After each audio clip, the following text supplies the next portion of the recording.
Assalamualaikum dan salam sejahtera. Saya Nuha binti Ahmad Syahir, wartawan Syams TV. Sempena sambutan Hari Guru pada hari ini, para guru bakal berentap dalam pertandingan memasak yang penuh dengan kreativiti, kerjasama dan pastinya cabaran.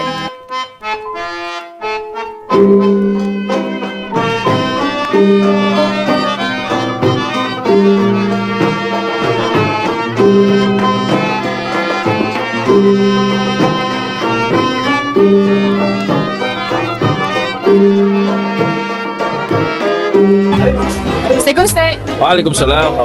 Apa menu utama kumpulan Ustaz hari ni? Menu utama ialah daging kerbau salai. Kemudian ada kita buat dishes iaitu apa ni? Bubur candil.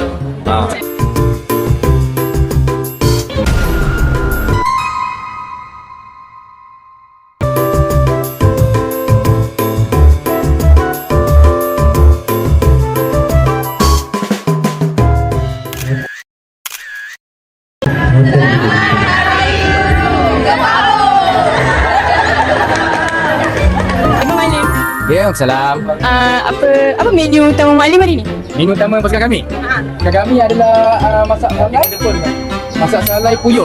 Lepas tu telur dadar kita buat dengan pucuk batu. Lepas tu dia punya dessert adalah akok barisan Kelantan. Okey, jadi apa mesej Muallim kepada kumpulan lawan yang lain? Oh, mesej lain kepada kumpulan lain. Kumpulan lain tu berharap boleh lah, berharap je. Yeah. Sebab kumpulan kami ni memang humble tapi sebenarnya sedap. So dia orang tu hanya berharap je. Jangan terlampau yakin yang lain. Yang mak-mak jangan yakin sangat.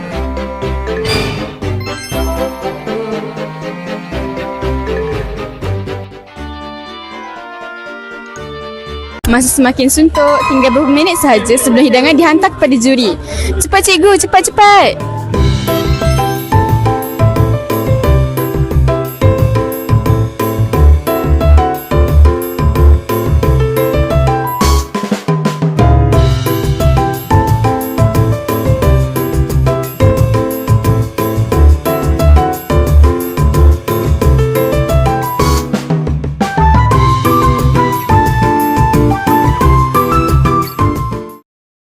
Pasti anda tertanya-tanya, siapa yang bakal jadi juara dapur pada tahun ini? Mari kita saksikan.